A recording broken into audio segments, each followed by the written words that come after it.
আমার প্রাক্তন একটা জানোয়ার, আমার প্রাক্তন একটা অমানুষের বাচ্চা। টেলিভিশনের মিষ্টি অথচ মিস্টেরিয়াস নায়িকা অহনা রহমান তার প্রেম জীবন নিয়ে আবারও আলোচনায়, আর এবার রহস্য নয় নাম প্রকাশ। সেই জানোয়ার প্রাক্তনের আসল পরিচয় ফাঁস করলেন অভিনেতা শামীম হাসান সরকার নিজেই। বছর 2 আগে এক সাক্ষাৎকারে অহনা তার প্রাক্তন প্রেমিককে আখ্যা দিয়েছিলেন একটা জানোয়ার। তারপর থেকেই সোশ্যাল মিডিয়ায় শুরু হয় ডিটেকটিভ গেম। কে সেই ভিলেন, কে সেই জানোয়ার?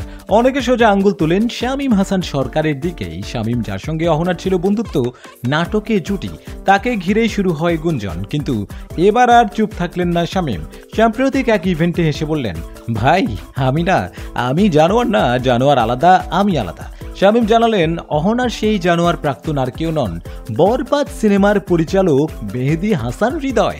শামীমের ভাষায়, ওদের 6 থেকে 7 বছরের সম্পর্ক ছিল, আমি তো স্রেফ বন্ধু ছিলাম, এই জন্যই টেকেনি। মানে এতদিন যে ভিলেন হিসেবে চিন্তা করা হচ্ছিল শামীমকে, তিনি নাকি আসলে শুধুই একজন নিরীহ বন্ধু। তাহলে কি এবার থেমে যাবে গুঞ্জন, নাকি এবার শুরু হবে নতুন অধ্যায়?